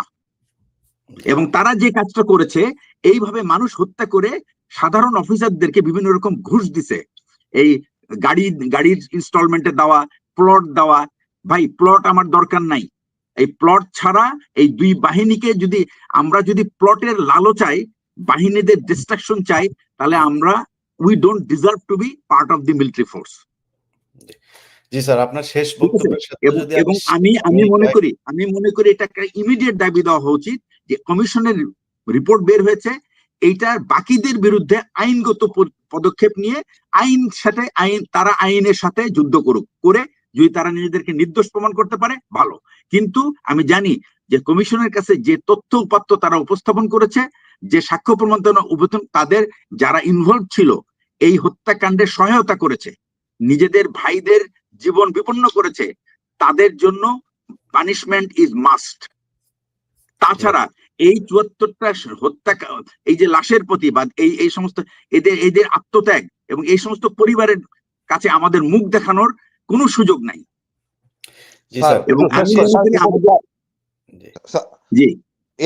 ভাই, বিডিআর মারা গেল, আপনি দেখেন এরপরে আমাদের একটা অফিসারকে, মেজর জাহিদকে আমাদের রূপনগরে হ্যান্ডকাপ লাগে পুলিশ মারছে, ভাবে কি 1 বছরের বাচ্চা সহ জেলে পাঠিয়ে দিছে। সেনাপ্রধান ছিলেন না, ডিজি ভাই ছিলেন না, আমি সব কটা বলবো কুকুরের বাচ্চা এগুলি। ওখানে জেনারেল বেলাল আর আকবর ছিল সম্মানিত, মানে এরা কতটা জানোয়ার হইতে পারে। একটা মেজর পোস্ট করা চাই, মানে এদেরকে আরো সাইজ করার সময় হয়েছে। এই সেনাবাহিনীর জানোয়ারদের দরকার নাই, আমরা নতুন সেনাবাহিনী বানাবো, ইনশাল্লাহ করতে পারবো। আমাদের সেনাবাহিনী নারী নিয়া, যে নারী আর টাকা, এই দুইটাকে আমরা ঘৃণা করতাম। কারণ সেনাপ্রধান যদি নারীর কাজ করে, এক কোথায় যাবে দেশ? যেটা বলতে চাই যে সেনাবাহিনীর কথা যেটা স্যার বলেছেন যে আওয়ামী লীগ সবসময় সেনাবাহিনীর শত্রু, কিন্তু আমি যদি আমাকে বলতে বলেন মুখ খুলে, তাহলে আমি বলবো যে বর্তমানে আর্মি ইটসেলফ আওয়ামী লীগ। কারণ এই আর্মি এই 5 আগস্টের পরে সব আওয়ামী লীগের শেষ করি। আপনি একটু বলেন স্যার, আপনাকে একটু বলতে দিয়ে আমি বলবো। জানি আমি এটা এগ্রি করতে রাজি। আচ্ছা ঠিক আছে, বলেন আপনি। বলি স্যার, এই আওয়ামী লীগকে আপনারা ক্যান্টনমেন্টে রেখে পালিয়ে যাওয়ার সুযোগ দিয়েছেন। এই আর্মি তার বিমান বাহিনীর বাংলাদেশের মানুষের ট্যাক্সের টাকার তেল পুড়িয়ে তারপরে সেখানে রেখে এসেছে শেখ হাসিনাকে। এই আর্মি গত 3 দিন আগে আপনাদের যে পাসিং আউট ছিল, সেই পাসিং আউটে একজন খুনি মেজর জেনারেল এই হামিদ, যিনি কিনা আপনার ডিজিএফআই এর ছিলেন, মহাপরিচালক ছিলেন, তার ছেলে gold medalist, sword of honour তাকে দেওয়া হয়েছে। এবং সোর্ড অফ অনার এবং গোল্ড মেডেল এগুলো কোন কোন প্রেক্ষিতে, কোন কোন ক্যাটাগরিতে দেওয়া হয় সেগুলো আপনারা খুব ভালো করে জানেন। সেখানে তার বাবা মার পাশে থাকার কথা ছিল, জেনারেল ওয়াকার একপাশে, আমি সেই অনুষ্ঠানে উপস্থিত থাকা একজনের তথ্য বলছি আপনাদেরকে, আপনারা আমাকে কারেকশন করেন ভুল বললে। একপাশে জেনারেল ওয়াকার ছিল, একপাশে জেনারেল ওয়াকারের বউ ছিল, থেকে হামিদের ছেলেকে র্যাঙ্ক করিয়ে দিয়েছেন। সো এখন আপনি যদি বলেন যে না ভাই না আমাদের আর্মি এখনো আওয়ামী লীগ আচ্ছা, হয়নি, আমি একটু ডিফেন্ড তাহলে করি, আর্মি আমি একটু আওয়ামী লীগ ডিফেন্ড করি। মুক্ত হবে নাকি আওয়ামী লীগ আর্মি মুক্ত হবে, সেটা আপনারা ডিফাইন করেন, সেটা আপনারা ঠিক করেন। দুইটার একটা হইতে হবে, না হইলে এই দেশ যদি আওয়ামী লীগ আর আর্মি যদি নাকি একাকার হয়ে যায়, তাহলে এই দেশ কোনোদিনও ভারত মুক্ত হইতে পারবে না। আচ্ছা, আমি আপনাকে তাহলে এখন একটা কথা বলি, সেটা হলো army is not Awami League. আর এই যে আপনি যে উদাহরণটা দিলেন, সেনাবাহিনী প্রধান তার র্যাঙ্ক পরিয়ে দিয়েছে, সোর্ড অফ অনার যে পাবে তার র্যাঙ্কটা সেনাবাহিনী প্রধানই পড়ায়, সেটা যা হামিদ হোক আর এক্স হোক আর ওয়াই হোক। বউকে পাশে এটাই নিয়ে, কিন্তু ওখানকার, বউকে আরেক পাশে এটাই নিয়ে, হলো ওখানে রীতি, এটাই বউকে হলো আরেক রীতি। পাশে, বউকে আরেক পাশে হ্যাঁ নিয়ে। হ্যাঁ, তার একজন ব্যক্তি বাবা মা থাকার কথা, কিন্তু যেহেতু বাবা মা এক্স্যাক্টলি, সোর্ড অফ অনার বাবা মা শুধুমাত্র, হিসেবে কিন্তু তারা সেখানে অভিভাবক হয়েছেন ওয়াকার আর ওয়াকারের বউ তার। না না, অভিভাবক হওয়া না, এটা ব্যাপার হলো সোর্ড অফ অনারের র্যাঙ্কটা সেনাপ্রধান বা চিফ গেস্টই পড়ায়। চিফ গেস্ট, এটা সেনাপ্রধানের ব্যাপার না, এটা চিফ গেস্ট। এটা যদি এয়ার চিফ থাকতো তাহলে এয়ার চিফ, এরকম আমরা দেখেছি যে আর্মির পাসিং আউটে এয়ার চিফ আসছে বা নেভাল চিফ আসছে, নেভির পাসিং আউটে army chief guest, chief guest. এটা এখানে সেনাপ্রধানের ব্যাপার না। আরেকটা ব্যাপার, সেনাবাহিনীকে আমি একটু বলি, সেনাবাহিনী আওয়ামী লীগ না, ফর শিওর। আমি আপনাকে একটা গ্যারান্টি দিয়ে বলতে পারি, দেয়ার কুড বি, এরকম প্রত্যেকটা মানুষেরই কিন্তু একটা তার রাজনৈতিক বিশ্বাস থাকতে পারে। মিলিটারিতে গেলে প্রথম কথা হলো ওই রাজনৈতিক বিশ্বাসটা তার বাক্সবন্দি করে ফেলার কথা।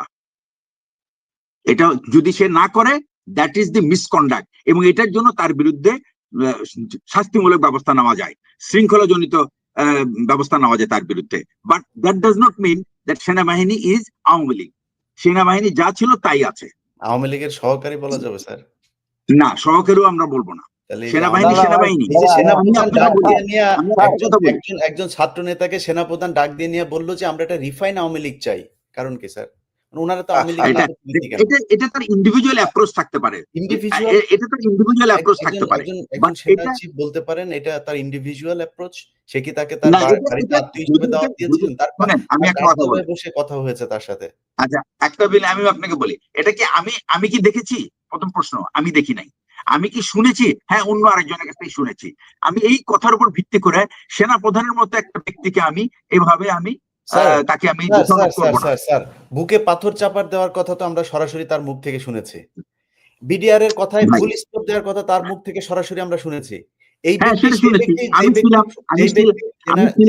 যেই জেনারেল সেনাপ্রধান থাকা অবস্থায় এখানে এই যে আয়নাঘর থেকে যে বের হলো, আয়নাঘর থেকে বের হলো তো 5 তারিখের পরে। 5 তারিখের সময় কি সে সেনাপ্রধান ছিল না? আচ্ছা, আমি আপনাকে তাহলে বলি একটা কথা, মানুষ মাত্রই কাদেরকে আটকানো হতো? এই হাসিনুর, কর্নেল হাসিনুরকে কেন আটকানো হয়েছে? কর্নেল হাসিনুর একমাত্র বলতে এই কারণে কর্নেল হাসিনুরের প্রতি এত ক্ষোভ। তার মানে ভারতের হয়ে কাজ করেছে ওই সময়ের কমান্ড।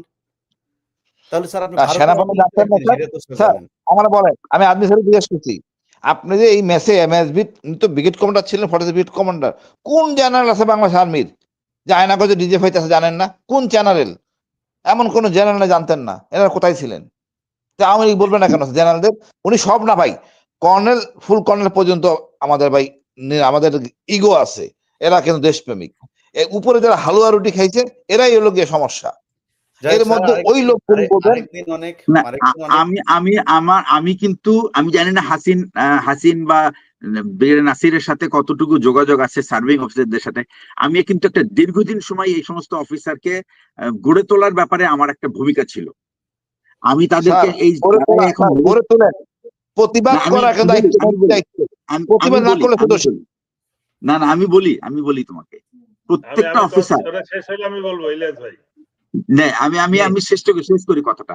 আমি এইসব অফিসারদেরকে একেবারে সেই মানে ছোট কাল থেকে আমি দেখছি এই র্যাঙ্ক পর্যন্ত পৌঁছাইতে, এবং আমি আপনাদেরকে নিশ্চিত করে বলতে পারি যে এই সমস্ত অফিসার ইজ নেভার ওই আওয়ামী প্রেমী না, ও বিএনপি প্রেমী না, তারা বাংলাদেশ প্রেমী এবং তাদের বাহিনী প্রেমী। কিন্তু যেগুলি আওয়ামী প্রেমী এবং ভারত প্রেমী তাদেরকে বের করে দেন স্যার, তাদের বের করে, তারা চলে গেছে অলরেডি, তারা পালায় গেছে। ওই যেগুলি ভারত প্রেমী ছিল না, তারা পালায় গেছে। সেলিম আজাদ কোথায় এখন? সেলিম আজাদের ব্যাপারটা ওই আমি তো বলছি না, আমি তো বলতেছি না যে এখানে সবাইকে আমরা আর্মি সব ব্রিগেডিয়ারকে আমরা বা সব জেনারেলকে আমরা দোষারোপ করতে পারবো না, স্যার এটা উচিত না। আপনি কি স্যার এটা সাপোর্ট করেন যে সেনাবাহিনীর এই খুনিরা এই যে এই সাব জেলের নামে এখানে ভিআইপি রুমে থাকবে, এটা সাপোর্ট করেন স্যার? না, আমি এই ব্যাপারটা আইনের দৃষ্টিকোণ থেকে আমি সাপোর্ট করি না। তাহলে কিন্তু তাদেরকে কে রেখেছে স্যার? আর্মির আচ্ছা, এখন আর্মি চাকরি তো রাখতে বাধ্য হয়েছে, তাই না? এখন কে রেখেছে, এই যে আমি আপনাকে একটা কথা বলি, এই যে আলাদা স্ট্যাটাস দেওয়াতে এটা আমি মনে করি সেনা প্রধানে নিজে ক্ষতিগ্রস্ত হয়েছেন, বাহিনীর বদনাম হয়েছে, দেশের মানুষের কাছে আমাদেরকে একটা অন্য জাত হিসেবে প্রমাণিত করেছে, আমরা আর এই দেশের মানুষের অংশ না। আপনাকে দায়িত্ব এই নিয়ে স্যার এই একটা কথা কাজটা বলি, এটা আজকে খুবই আপনি যে অন্যায় হয়েছে। তাজুল আমি ইসলামকে আপনাকে বলি, দেখছেন না, এই যে আমি হাসিনা তো আপনাকে সারাদিন বলি, ঘুম নিয়ে আমি কাজ করে স্যার। আমি শোনেন, আমি একটা শোনেন, আমি তথ্য আপনাকে দিই স্যার, বলি, একটা তথ্য দিই, আপনার বলতে সুবিধা হবে স্যার। এই যে তাজুল ইসলাম আছে না, আন্তর্জাতিক অপরাধ ট্রাইব্যুনালের চিফ আমি প্রসিকিউটর, জানি ভাই, জানি এই ঘটনা জানি তো, এই ব্যক্তিকে সেনাপ্রধান ডেকে নিয়ে গিয়েছিলেন। আমি জানি তো, হ্যাঁ। আমি জানি তো সবই। আপনি তাহলে আমি যে সেনাপ্রধান জানি যদি না তা তাজুল না। হয়, তাহলে স্যার আপনি কেমনে সেনাপ্রধান আপনার আওয়ামী মুক্ত হইলো, ভারত মুক্ত হইলো না স্যার? না, আমি তো, আপনি কিন্তু পুরো সেনাবাহিনীকে বলছেন আওয়ামী না স্যার, আওয়ামী, আমি কোনোদিনও দ্যাটস বলি নট নাই স্যার। কারেক্ট। আমি কোনোদিনও সেনাবাহিনী সবাই এটা স্যার, আপনারাই তো সেনাবাহিনীর অফিসার স্যার। আমার হ্যাঁ, সবচাইতে তো মানে কাজে কাছের এটা মানুষ বলবেন এই না, যে এটা ব্রিগেডিয়ার বলবেন না। আমি হাসান আপনাকে নাসির, আমার এখনো বলি, সবচেয়ে কাছের মানুষ হচ্ছে আমি হাসিনুর রহমান শোনেন, স্যার, বলেন।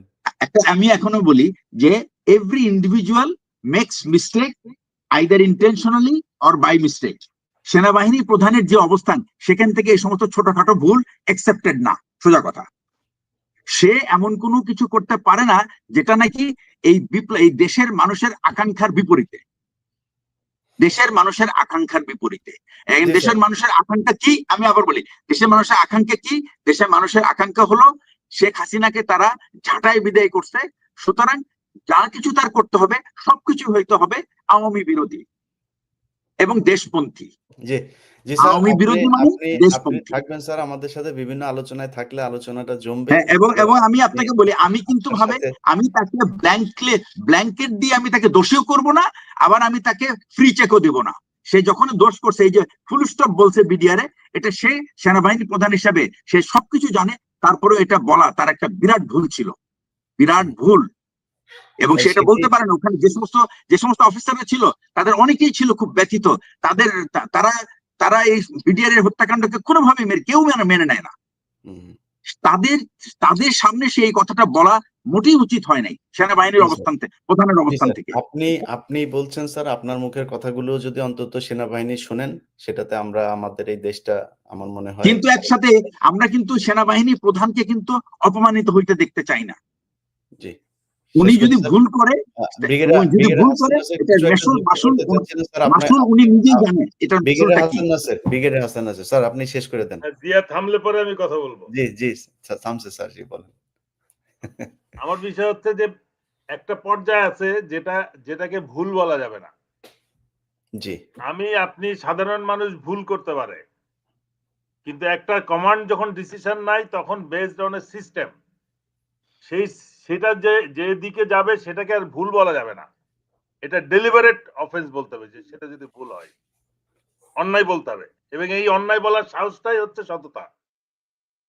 আমি সেনাপ্রধান বলে আমি তাকে বলবো না অন্যায় করছে, ভুল করছে, তাকে ভুল বোঝানো হয়েছে, উনি খুব ভালো মানুষ।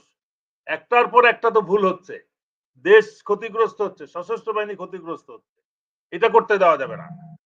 ইলিয়াস ভাই যেটা বলতেছে, আমরাও একই কথা। আমি হাসিন দীর্ঘদিন তো আমরা একসাথে ছিলাম, একই কথা বলেছি যে আর্মিতে যারা করাপ্টেড তাদের বিচার করা হোক, গুম খুনের সাথে যারা ইনভলভ তাদের বিচার করা হোক। আর আর্মির থেকে যে ন্যারেটিভটা ছাড়া হয়, আমরা সেনাবাহিনীকে বদনাম করতেছি, সেনাবাহিনীর বিরুদ্ধে কথা বলতেছি, সেনাবাহিনীকে অপমান করতেছি, উই নেভার ডিড ইট। আপনিও যেরকম অপরাধী যারা তাদের নিয়ে কথা বলেন, আমরাও সেই একই কথা বলি যে এদের বিচার করা হোক।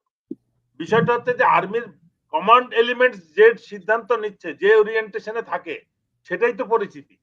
আমার সৈনিকের তারা মানে আওয়ামী লীগ না, তারা জাতীয়তাবাদী, তারা সৎ, এটা কিছু আসে যাচ্ছে না। কমান্ড ডিসিশন যেটা নিচ্ছে সেটা সবকিছুই সেটার পরিপন্থী বা সেটার বিপরীত।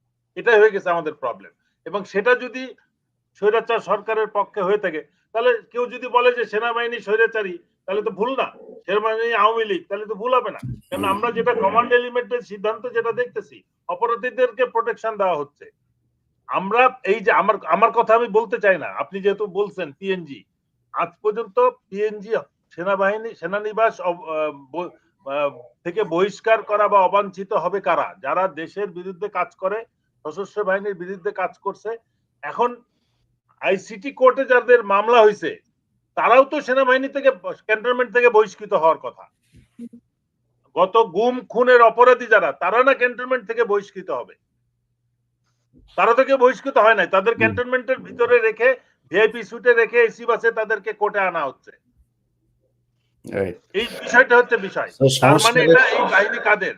ইলিয়াস ভাই যেটা বলতেছে, it is controlled by previous regime, সেটাই কিন্তু বলতেছে। সেটা তো অপরাধ না।